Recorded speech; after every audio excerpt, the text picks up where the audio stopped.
I think this goes to the next part of our presentation, which is a piece of the puzzle, a piece of the process that I think a lot of people have issues with and are very concerned about and are very confused about, and I was as well. And so, going back to 2008, my wife and I were in the tech industry in California. We decided to leave our jobs and move across the country and start our own business. And we were heavily thinking about getting into real estate. In fact, the first thing we thought about was getting into multifamily real estate back in 2008. And I was excited to buy apartment buildings, apartment complexes. I wanted to get into this industry again 15, 16 years ago. The problem was for me, the biggest problem was I knew that these complexes cost 2 million, 5 million, 10 million, $50 million and more. And while I had a little bit of cash saved up, enough to maybe flip a couple houses, I didn't have nearly enough money to be doing deals of that size. So one day in 2008, I was doing a little bit of research, and I actually grabbed this off my shelf today. I picked up this book back in 2008, which was a great book back then. I think it's a little outdated now. Not saying I'd recommend it, but it was good back then. And I started reading. And one of the first things it said was if you invest in multifamily through certain methods, specifically this thing called syndication, you don't need your own money. You don't need your own capital. You get other people who will invest with you and you use their money. Now, I love the idea of not needing my own capital. That kind of solved that problem. But I hated the idea of having to ask strangers for money to invest in my deals. And for those that don't know me, I'm very much an introvert. I'm an engineer by education and trade. I'm not that kind of person that can go up to somebody at a party and say, hey, let me tell you about this real estate deal I'm doing. Would you like to invest with me? And so this whole idea of having to get strangers to invest in my deals was enough to turn me off of pursuing multifamily back in 2008. So in 2008, I started flipping houses, something I could do by working with hard money lenders and conventional lenders and using my own cash and finding partners, basically not having to go up to anybody and ask them for money. Well, for 10 years, I flipped houses. We did pretty well. My wife and I flipped about 450 houses. We loved it. But about 5 years ago, I woke up, and this was after a few months of thinking. I was really tired and stressed out from flipping houses. I didn't want to do it anymore. And I started thinking about other things that I could be doing, other asset classes that I could be focused on. And I started once again to think about multifamily, but I came back to that same problem that I had a decade earlier. And that was raising the money. I couldn't get my head around the idea of asking strangers for money. About 5 years ago, I woke up on New Year's Day, as I mentioned, and I said, okay, I'm going to do this. And if it means having to learn to be a salesman, if it means having to learn to go to parties and talk to people in elevators and give my elevator pitch, maybe I'll do it. But I need to get more information. So 5 years ago, New Year's Day, I started thinking about multifamily. It was a couple weeks later that I reached out to Ashley Wilson, who we're here with. Ashley was the one person that I was good friends with who had been successful doing multifamily investing to that point. So I reached out to Ashley and I basically said, look, I can't do flipping anymore. I know you used to flip and you got burned out. I'm getting burned out. I'd really love to get into multifamily. Will you mentor me? Will you teach me the business? And she very nicely, very graciously agreed that she would mentor me and teach me multifamily. But there was a catch. What she said was, I need you to help me in my business. If I'm going to mentor you, I'm going to put you to work. And I wasn't scared of work. I was happy to do that. In fact, I felt that was the best way to learn. But it was what she said next that really bothered me. She said, the part of my business that I really need help with is capital raising. And my first reaction was, I can't do that. I can't ask strangers for money. I'm just not good at that. And if you could hit forward on the next slide, Ash, I basically said, I can't do it. And Ashley's response to me at that moment really changed my perspective. And in retrospect, over the last 5 years has changed my life because it's gotten me to think about this business from a perspective of I can't do that to I can do that. And what she said to me was something along the lines of, you should never be asking a stranger to invest with you. What you should be doing is you should be building relationships, helping people get to know, like, and trust you, and getting them to beg you to invest with you. And that was enough to really get me to think, okay, teach me how to do this, because if that's the way I'm going to go about raising capital, that's something I can do. So if you could hit the next slide, please. Basically, I said, Ash, teach me. Teach me how I can raise capital without having to ask strangers for money. And she did. And I took that info. And what I learned over the last 5 years is that, yes, you can raise capital without being a salesman, without having to ask strangers to invest in your deals. And the way I did that was the same way that I did everything that I do in business, which is I applied this formula. I applied process plus tools equals automation. And I took what Ashley taught me 5 years ago, and I feel like while I haven't perfected it yet, I've gotten pretty close, and I feel like I do it better than a lot of people in this business. Over the last 5 years, I've raised $40 million for Bar Down Investments, and we are ramping that up even more. It's been a slow year the last year, but things are starting to ramp up this year, and I expect that we're going to raise and deploy another $40 to $50 million over the next year or two as well. And so over the next few slides, I want to talk a little bit about what Ashley taught me, what I've learned since joining up with Ashley 5 years ago, and maybe help you understand that you too can raise capital, even if it seems like a daunting task, and even if it's something that you thought, I can't ask strangers for money. So if you can go to the next slide. And before I go to the next slide, let me just add that Jay does it better than I do it. So not only did you learn how to do it, but you do it way better than I do it. Okay, so first we talk about process, and I mentioned that there's a process to raising capital, and there's a process to everything. And for me, a lot of it is about context and thinking about things in the right way. And so when it comes to raising capital, I like to think of it as a 4-step process. Number one is building a brand. And this is probably the single hardest part of the process for a lot of people, but in retrospect, it's actually been the easiest for me. And when it comes to building a brand, what I mean is you need to get yourself known. Now, a lot of people think, well, I'm not a big real estate investor. I don't know how to get known in the real estate world. You don't need to get known in the real estate world.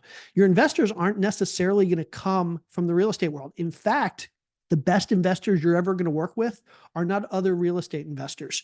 I've worked with people who've raised money. I've worked with attorneys who've raised money from other attorneys. I've worked with doctors who've raised money from other doctors. I've worked with a number of corporate and tech people who've raised money from other corporate and tech people. Certainly, if you're immersed in the real estate world and you know a lot of people in the real estate world, you can raise money from people in the real estate world as well. But don't feel like your brand has to be that of a person in the real estate world. Now, a lot of people ask me, how do I create a brand? I don't know how to create a brand. I don't know how to get known. Well, I could give you a dozen ways. I give you 24 ways. But here's the single biggest way that I've found to build a brand in this industry. And it's the thing that's worked most for me for the last 10 years. And if you can hit forward on that slide one more time, basically podcasts. And I'm not saying you should start your own podcast. Go on other people's podcasts. Are you a doctor that's looking to raise money for real estate? Go on podcasts focused on doctors. You're an attorney, go on podcasts focused on attorneys. You're really good at knitting, go on podcasts that focus on knitting. Go on those podcasts where you are the expert and you can create a brand around being an expert. Over the last 10 years, I've gone on about 400 podcasts. Most people who know me probably know me because they've heard me on multiple podcasts. And most of our investors come to us because they say, I heard you on a podcast. I like what you had to say, and I'd like to get to know you better. They don't yet say, I'm ready to invest with you. They don't yet say, I'm going to hand you my money. But what they say is, I would like to get to know you better. I'd like to hear more of what you have to say because of what I've heard you say in the past. And that takes us to the next step in the process. One more. There we go. And that is initiating a relationship. So at the point somebody hears me on a podcast, or somebody picks up one of my books, or somebody meets me at a party or meets me at a conference, and they hear what I have to say and they say, I'd like to hear more of what you have to say. It's now my responsibility to initiate that relationship and basically say, great, I would love to tell you more about what I do. I'd love to tell you more about my industry. I'd love to tell you more about those things that you care about as well. Hit forward, please. And the way I do that, for one more time, sorry. The way I do that, one more time. The best way to do that, and again, I can offer dozens of ways, but the best way to do that is through what we call a lead magnet. And a lead magnet really is something that you offer up to other people in return for them to agree to hear more of what you have to say, for them to essentially sign up for your mailing list. And so for us, a lot of the people we talk to, they want to learn about passive investing. I do a lot of podcasts on passive investing. I write a lot about passive investing. So a lot of people that come to me and say, I'd like to hear more about what you have to say. The thing I offer them is I offer them a PDF of 50 questions you can ask your sponsors, your operators, the people you invest with, questions. What are those 50 best questions to ask before you invest with somebody? And in return for giving them that 6 or 7 page PDF document, I get them to agree that they are willing to be added to my mailing list, and in return, get to hear more of what I have to say. Go to the next slide. Yep, a couple more. There we go.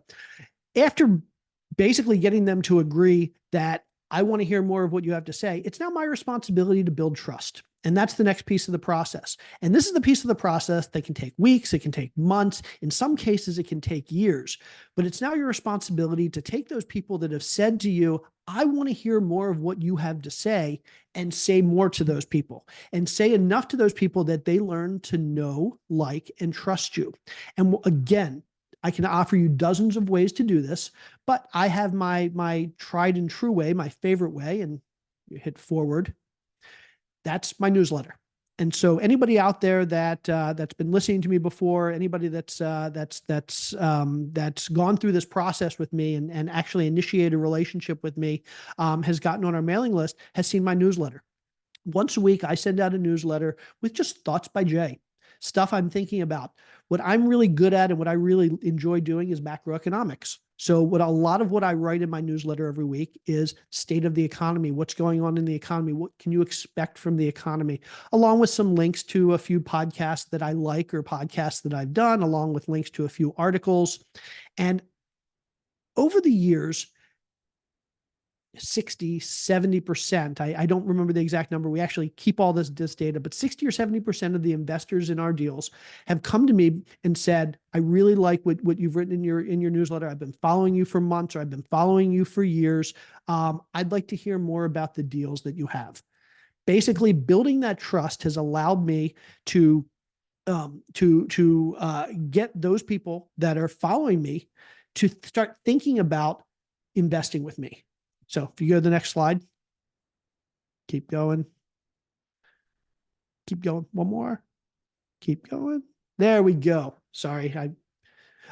So once people know, like, and trust you, once people are thinking about investing with you, the last piece of the process, and this is the piece that I've always really hated, is the close. How do you get people who have not yet invested with you to hand over 20,000 or 50,000 or 100,000 or $1 million?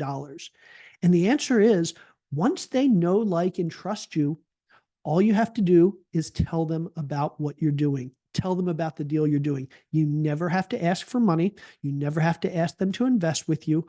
All you have to do is let them know what you're doing. And at that point, if you've been successful at building that relationship, at building that trust, they're going to want to do that. So here's an example of a deal we closed last Friday. We raised several $1 million.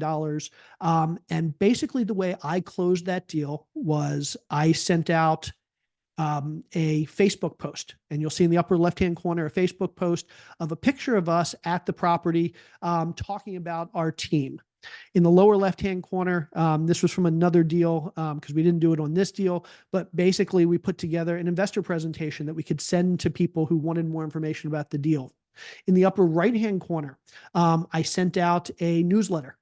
And in the newsletter, I basically said, hey, we have a new deal in the pipeline. Do you want more information about it? And then in the lower right-hand corner, I sent out a personal email to a number of people that had come to me and said, we're ready to invest with you. Let me know when you have something. In all of these cases, I never asked a single person for money. What I did was I said, here's an opportunity that we have. And if you'd like more information about this opportunity, here's where you can find it. thanks to these four essentially emails, these four pieces of communication, we were able to raise several $1,000,000 over the next, I think it was 8 days, 9 days. And again, I never had to ask a stranger for money. I never had to ask somebody, I never had to be that salesman that asked somebody to invest with us. So if you're scared about being that person that has to be a salesman, or if you're scared about having to ask a stranger for money, know that if you know the process and you implement the process, you never have to ask a single person for money. 5 years ago, I was terrified of raising money, of having to pick up the phone and call people I didn't know and ask them for money. Today, I wake up every morning and there is nothing I enjoy more than communicating with my investors and my potential investors, not asking them for money, simply communicating with them, building a relationship, and helping them get to know, like, and trust me. Okay, I'm probably gonna have to go a bunch. Okay, so that's the process. Now, I'm a big fan of automation, and a process is great, but a process doesn't get you automation. Most people that I know that raise money spend 20, 30, 40, 50 hours a week working to raise the amount of money that we raise in our business. And maybe you don't want to raise that much. Maybe you're happy raising $1,000,000 or $2,000,000 or $3,000,000. You can probably do that in a few hours a week. But if you want to raise more money, or if you want to do it in less time, the next step is implementing with tools. And I'm not going to go into all the tools we use in our business, but I do want to mention a few, because these are the tools that have allowed us to raise 40, $50 million in 10 or 20 hours a week, sometimes less. And so some of those tools that we use are, we have a website. Everybody has a website. I'm sure you can build a website if you don't already have one. We use Zoom. We're using Zoom right now. And I'll say to anybody out there that wants to get on my mailing list, go to jscott.com and get on our mailing list. So as you can see, Zoom is a great way to build those relationships. YouTube. I already mentioned that we spend a lot of time, or I spend a lot of time doing other people's podcasts. I spend a lot of time on YouTube. Linktree is that upper middle thing. So basically, go check out Linktree. It's a great way to connect with people. The middle box is Go High Level. That's our CRM. So this is our customer relationship management tool. This is where basically we track all the potential investors in our deals. We have them in our pipeline. We know how interested they are to invest with us at any given time, how much money they potentially have to invest with us at any given time. And that's how we manage all our investors. The bottom middle, we have Cash Flow Portal, which is our investor portal. So this is where our investors can get data about our investments, can find out about new investments, can track how their investments with us are doing.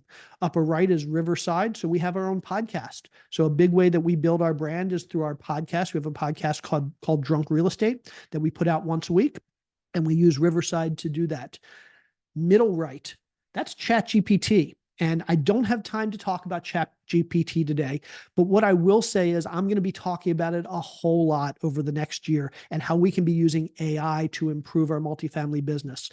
And I'll be talking about how we can use AI to improve our capital raising efforts and to automate our capital raising efforts.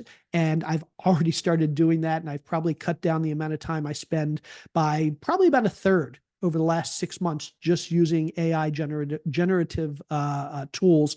Ashley's going to be talking a lot over the next year about how we can use AI to improve on the operations side. And then finally, obviously, you're all familiar with social media. We use social media a lot. And social media is a great way to build those relationships, initiate those relationships, build trust, help people to get to know, like, and trust you. So a lot of tools there, but thanks to these tools, and thanks to the ability to connect these tools through various means, there's a lot of tools in between that we don't talk about, like Zapier, that allows us to connect these tools to automate a lot of what we do, and to basically make the capital raising process an automated process that can be done in literally just a few hours a week. Next slide. When you put this together, when you put your process and tools together, you get automation. And I'm not saying this to brag, but I'm very proud of the fact that since Ash kind of brought me into the business 5 years ago, taught me the basics of capital raising, and being able to put together the process and tools over the last 5 years, today we have an investor database of about $52 million. If I were going to try and raise for a deal today, we have investors out there who told us they're ready to invest, and they've told us they're ready to invest up to about $52 million. This was not easy. I'm not going to say that everybody can get to $50 million in 5 years, but I guarantee you that with a little bit of effort, this process and the right tools, you can raise $1 million, $2 million, $5 million, or even $10 million or more in your first year of investing. So for anybody out there that's terrified of asking people for money, don't think they can do it, just know that if I can do it, anybody can do it. One last thing I'm going to say about capital raising, if you go to the next slide, Ash, and that's if you don't want to raise capital, you don't have to. Think about what I said in my story. 5 years ago, I went to Ashley and said, will you teach me the business? There was one part of the business that Ash was really good at doing, but really hated doing and didn't ever want to have to do again. And that was raising capital. So what did she do? She found me. We partnered up. And today I raise capital for the business. She doesn't have to, yet she gets all the benefits of raising capital because she partnered with the right person. So if you're, even after all of what I've said, I haven't convinced you that you can or you want to raise capital, know that you don't have to do it. You can find somebody to partner with in your business. And what we see in this business a lot is that there are a lot of two-person multifamily teams where one person is handling the operations and one person is handling the capital and financial and fundraising side. In our business, that's how we do things. Ashley's handling the on-the-ground operations. I handle the fundraising. So if, again, you decide this is something you absolutely can't or don't want to do, you don't have to, and you can still be tremendously successful in multifamily investing.